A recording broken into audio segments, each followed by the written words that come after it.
southwards this time. And if you're wondering about this big spike in the centre of the street up ahead of you, well, that's what some people call it, the spike. It's actually the Millennium Spire, so of course it commemorates the Millennium 2000. What year was it put up? 2003.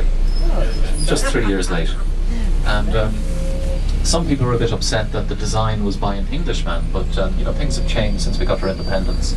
It's not far off 90 years, and you know, the relationship between Ireland and England is much warmer these days than it used to be. But some people don't like it, but the idea is that it's supposed to be visible from all points of the city.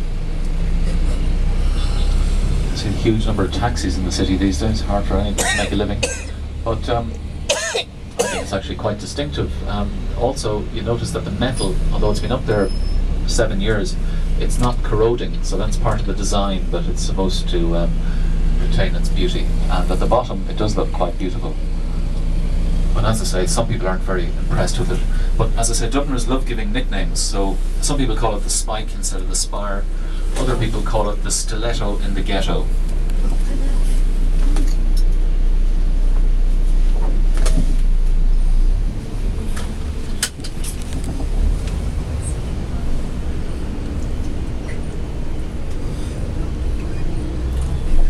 Kildare Street could be the joint analysis.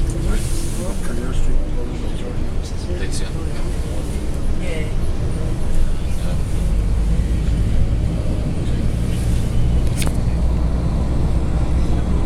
So coming back along now, and on the left-hand side, opposite the Millennium Spire, so look down the street on the left by Kylemore Cafe and see the statue there of James Joyce, the famous Irish writer, James Joyce.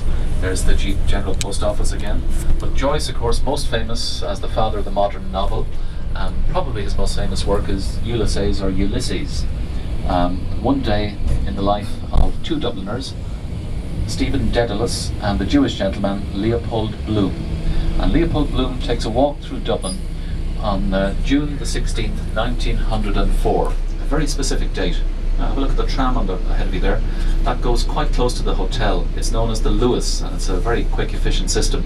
There are two Lewis lines, and wait for this, they do not meet, which is crazy. The Dublin business people didn't want them disrupting more streets in the centre. So if you are going from one end of the city to the other, you have a 15-minute walk from one terminus to the other. Well, you can probably do it in 10 if you step off here and walk up if you're a very quick walker, but 15, 20 is more like it. But anyway, June the 16th, 1904, the reason he chose that particular date is it's the day when James Joyce, the author, met the lady who's to become his wife, Nora Barnacle.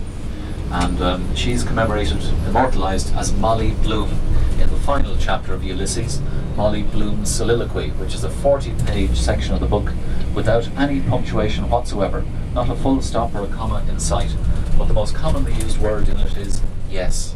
Increasingly ecstatic yeses, if you get my drift, because Molly Bloom, like Nora Barnacle, was a very earthy woman, and by that I don't mean that she liked gardening.